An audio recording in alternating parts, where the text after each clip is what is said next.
Alors donc deuxième vidéo sur Linux Lit ou Lite, hein. On peut prononcer chacun à sa façon de prononcer. Bon, apparemment ça se prononce Lite apparemment. Bon, moi je dis Lit, hein, voilà. Donc par rapport à leur Logitech ici qui est pas terrible du tout, hein. Voilà, je vais pas non plus trop pousser le bouchon là-dessus. Je vais pas trop les descendre, mais alors voilà, quand je vois ça, autant avoir une Linux Manjaro, hein, comme on me l'a signalé aussi dans un commentaire. Voilà.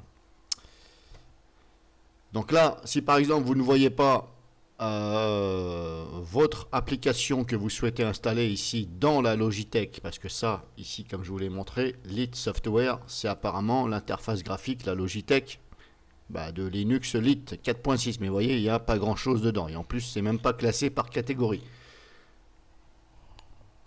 Donc tout simplement, vous prenez pas la tête, vous passez par ici, hop, ici, par Synaptic, voilà, gestionnaire de paquets Synaptic. Ça ira beaucoup plus vite. Enfin, plus vite dans le sens où ce sera beaucoup mieux. Si vous connaissez le nom de votre application, éventuellement vous pouvez l'inscrire ici. On va essayer comme ça. Alors moi je vais prendre exemple sur BlashBit, parce qu'on voit ici dans le store, la Logitech de Linux Lit, on ne voit pas BlashBit là. C'est classé normalement par ordre alphabétique. Normalement, à contrôler. Voilà, ça commence par les A, B, C. On voit, oui, il n'y a pas de B, on ne voit pas BlashBit. Donc là, la personne elle est bien emmerdée pour installer ceci. Donc là, je vais fermer, je vous ai fait voir. Ça, vous fermez aussi derrière. Puis en plus, c'est un peu trop con leur système de dire oui, je veux, non, installer. Pourquoi ça n'ouvre pas directement la fenêtre et on clique dessus, on fait oui ou non, bref. Donc soit vous cherchez ici, BlashBit, ou soit vous cliquez ici et vous inscrivez ici. Et là, vous voyez, hop, BlashBit, il est là, c'est bon, sélectionné pour installation. Appliquer. Là, vous faites appliquer. Et ça va tout simplement télécharger et installer BlashBit. Voilà. Alors, je ne sais pas pourquoi ils ont fait une interface graphique, leur Logitech comme ça, qui n'est pas du tout riche. Je ne sais pas. Voilà. Si les gens connaissent un peu Linux, ils connaissent Manjaro, je pense qu'ils vont plutôt opter pour Manjaro que Linux Lit. Bref, je comprends pas ce qu'ils ont eu dans la tête à faire un truc comme ça. On est quand même en 2019. Il y a quand même des solutions beaucoup mieux pour avoir une Logitech plus riche et façon, on va dire peut-être Manjaro. Quand je dis façon, c'est ils sont pas obligés de copier non plus, hein, mais voilà, quelque chose voilà, qui tient la route. Donc là, c'est installé, c'est bon. Éventuellement, vous contrôlez ici. Si c'est installé. Normalement, oui. Voilà, il est là. Normalement, il doit fonctionner.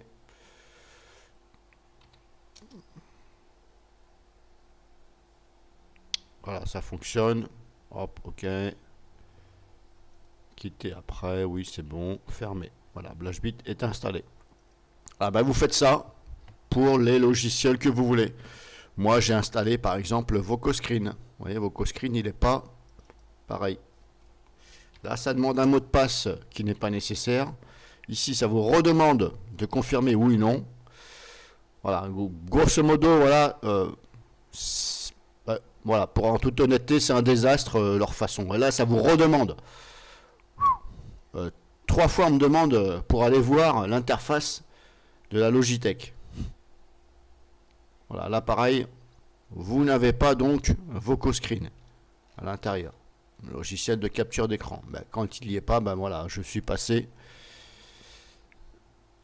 Ferme-toi. Donc je suis passé par ce que je viens de vous faire voir. Voilà, ici.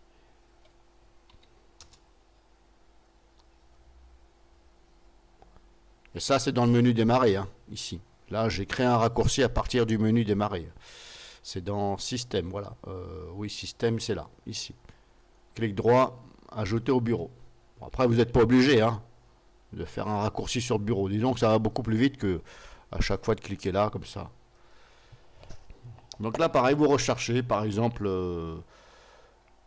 je vais essayer de marquer, non, je vais essayer directement ici, déjà dans un premier temps. Essayez dans un premier temps là, et après ici.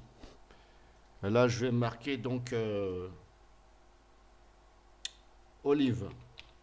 C'est un logiciel d'édition vidéo. Olive. Je vais essayer de marquer Olive Editor.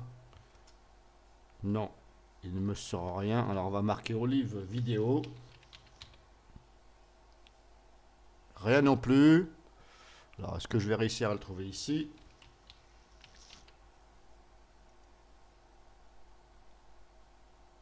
Alors là, j'ai tapé Olive, il me sort ça. Alors, est-ce qu'on voit ici Olive Editor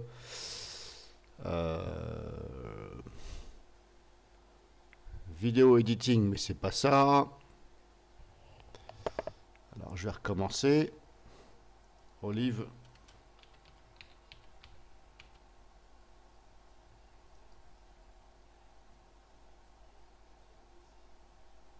Olive Editor, il trouve pas non plus.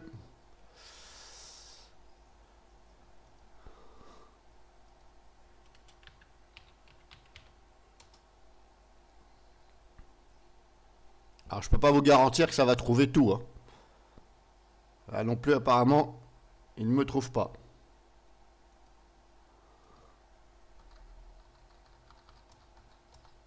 On va essayer Olive tout court comme tout à l'heure.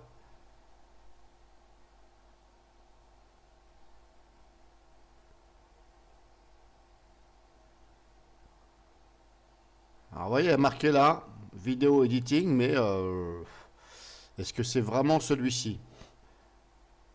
Dernière version de 8. Là, il y a marqué live. Je ne sais pas ce que c'est. Par contre, vous voyez, il n'y a pas marqué Olive ici. Olive, c'est le fameux logiciel que moi j'utilise là, celui-ci. Voilà. En général, je fais toutes mes vidéos que vous voyez sur YouTube, je les fais avec celui-ci parce qu'il est rapide. Puis des fois, j'utilise Cadence Live, puis des fois, j'utilise celui-ci.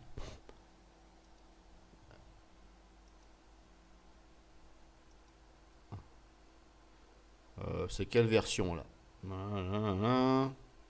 Olive avril 2019. Ok, il n'y a pas marqué le numéro de la version. Donc si je retourne sur VirtualBox Linux Lite ici là, 2.8 vidéo editing system. Bon, je ne pense pas que c'est ça. Hein. Bah, comme je vous dis, des fois ça va peut-être pas trouver. Vidéo editing. Alors je vais essayer de marquer vidéo.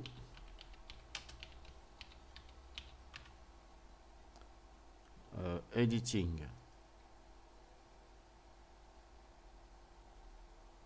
Voilà, il me dit, bon, je vais essayer, mais normalement c'est pas ça. Je ne pense pas. Peut-être que le nom, il a bien marqué vidéo editing là, mais il n'y a pas marqué Olive là. Donc c'est pour ça que j'ai un doute. Ben, je vais installer quand même, on verra bien. Peut-être que c'est ça.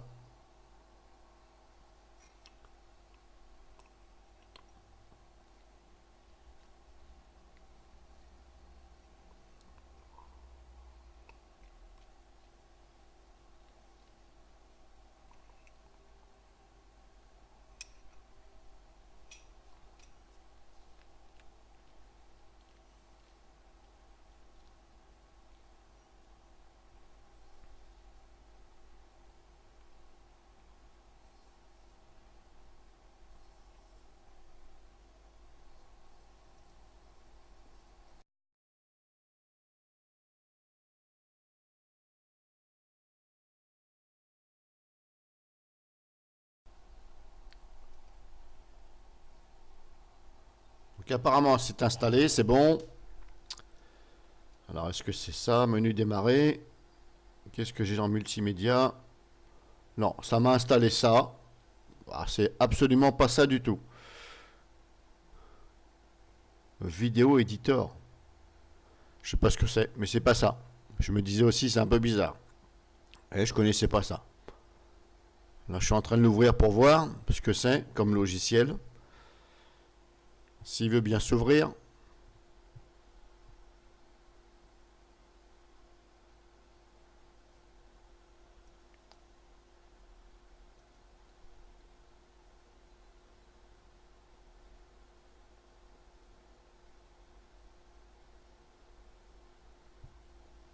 Alors après, je ne sais pas pourquoi. Suivant. Qu'est-ce qu'il fait? Line warning, machin, j'en sais rien.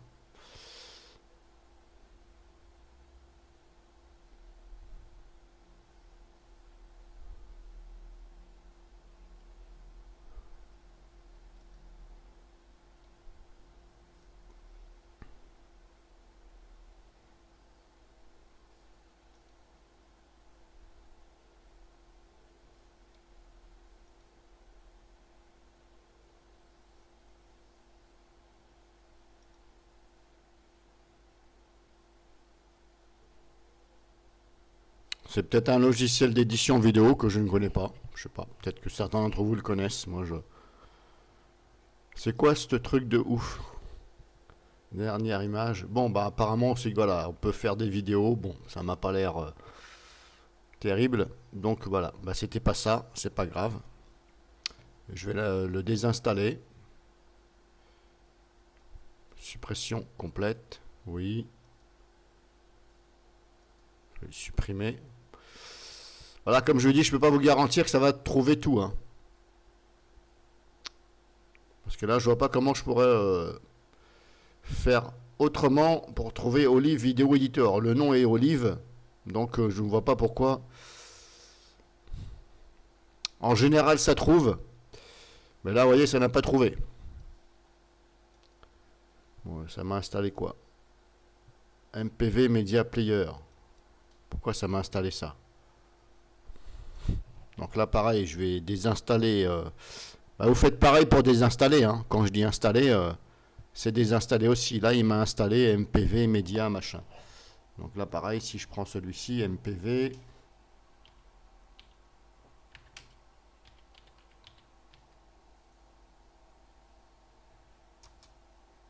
MPV Media. Est-ce qu'il va le trouver ou pas? On va essayer par là.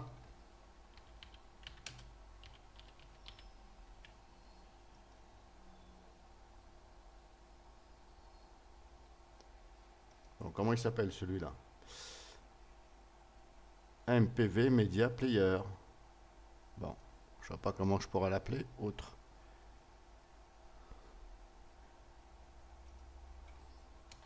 Est-ce qu'il veut absolument que je respecte? Alors là, de mieux en mieux, il ne trouve pas non plus. Il vient de me l'installer, mais il ne me le trouve pas.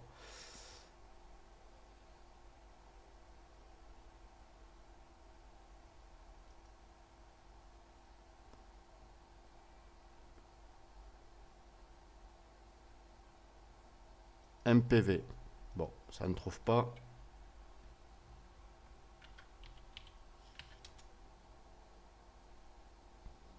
Ah bah il est là, voyons. Bah, il faut tout simplement inscrire MPV et non pas MPV média machin. Bah, c'est un peu con mais bon. Donc vous le sélectionnez. Sélectionnez pour suppression complète. Ça je ne sais pas. Ça s'est installé quand? Est-ce que ça dépend de ça? Je ne sais pas. Dernière version.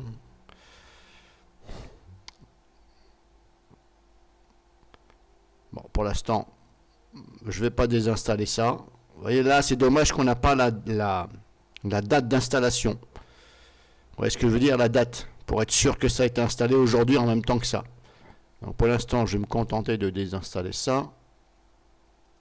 Appliquer.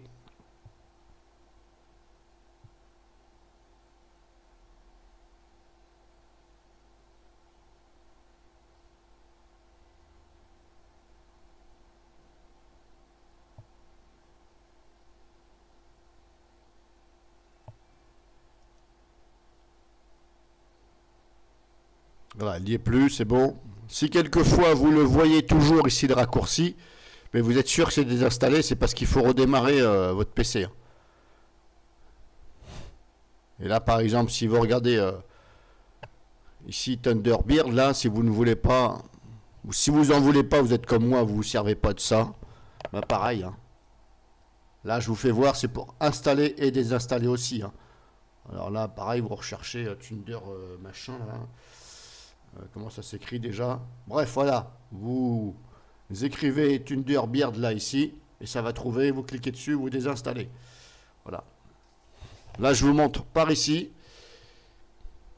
C'est le plus pratique que j'ai trouvé pour l'instant, comparé à la Logitech par défaut de Linux Lite. Après, j'ai installé aussi Software GNOME, mais apparemment, ça se montre pas efficace. Ah, bah aujourd'hui, ça a changé. Ah, bah attendez. Là, c'est encore mieux que la première vidéo que j'ai fait. Ah, bah là, maintenant, on voit les différents onglets. Parce que hier, la première vidéo que je vous ai faite hier, on ne voyait pas ici, on ne voyait que ça. Mais il n'y avait pas beaucoup de logiciels. Et là, maintenant, aujourd'hui, on voit les catégories. Est-ce qu'on aura... Ah bah voilà. Donc vous pouvez aussi passer et installer donc Software GNOME. Plutôt que ici Lite Software, vous installez donc Software GNOME. Donc pareil pour installer Software GNOME, ça, l'interface graphique de GNOME pour les logiciels, là qui est nettement mieux. Hein, ça va remplacer Lite Software, ben, vous passez ici pareil. Hein. Il faut passer par là, par les paquets synaptiques. Donc vous passez par ici, vous installez donc Software GNOME. Donc ici vous faites rechercher, ou ici directement là, en haut, Software. Donc il faut bien marquer Software GNOME. Et il ne faut pas marquer GNOME je sais pas quoi. Il faut marquer Software GNOME parce que sinon il ne va pas trouver. Et là vous voyez c'est déjà installé. Quand c'est en bleu comme ça c'est que c'est installé. Donc vous installez cette ligne là, celle-ci et celle-ci. Vous sélectionnez les trois là. Je vais vous faire voir, comme ça vous allez voir. Donc il va falloir sélectionner ça. GNOME Software Common. Ah, mais en général quand vous sélectionnez celle-ci,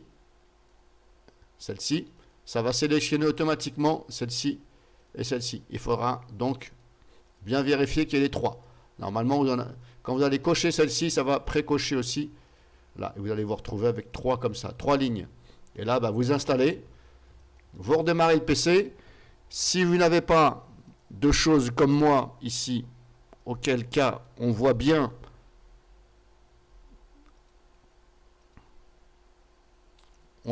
ici les onglets. Je vais recommencer. Voilà, je réactualise. Donc Software GNOME. Si vous ne voyez pas ces onglets là, pour aller affiner par catégorie, si vous ne voyez que ça, il va falloir redémarrer le PC. Et si vous ne voyez toujours pas, eh ben non, peut-être que le lendemain vous allez le voir. Parce que moi hier je ne le voyais pas. Je ne voyais pas ces choses là ici là. Je ne voyais que là ici. Donc il n'y avait pas grand chose. Je me suis dit ben ça marche pas. Et là voilà. Donc grosso modo voilà, vous faites comme ça, ce sera nettement mieux. Et là vous voyez, c'est nettement mieux que le machin que ça là. Auquel cas ça vous demande votre mot de passe juste pour aller consulter, ce qui est n'importe quoi. Là vous voyez, on peut voir ici BlashBit supprimé, on fait ce qu'on veut là. Mise à jour par exemple. Hop, tous. Ah là, ben, je vais peut-être trouver Olive ici, là, dans ces cas-là. Est-ce que je trouve... Normalement, il y est Olive. Hein. Olive Vidéo Editor. Il est... Normalement, je suis sûr qu'il y est, puisque c'est là que je l'avais trouvé.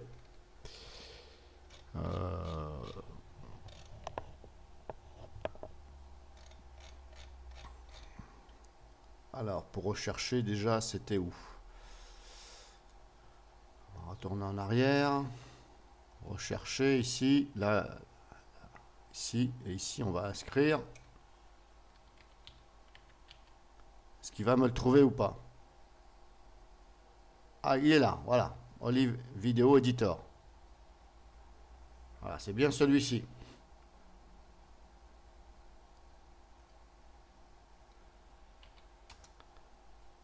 Alors, vous voyez, c'est un peu... on se demande pourquoi ici, il le trouve. Et par paquet synaptique, ça ne le trouve pas. Pourtant, j'ai bien marqué aussi Olive Editor. À moins que... Aïe, ma résolution d'écran, elle s'est changée toute seule. Bon, je ne sais pas pourquoi. Vous avez vu, je me retrouve avec des big icônes. Ça a changé d'un coup ma résolution d'écran. Bah, je sais pas, c'est peut-être un... Et comme par hasard, c'est quand j'installe ça. Bon, est-ce qu'il y a une coïncidence? J'en sais rien. C'est pas grave. Donc si ça vous arrive, bah hop, vous allez sur donc paramètres, affichage. Et il faut remettre ici.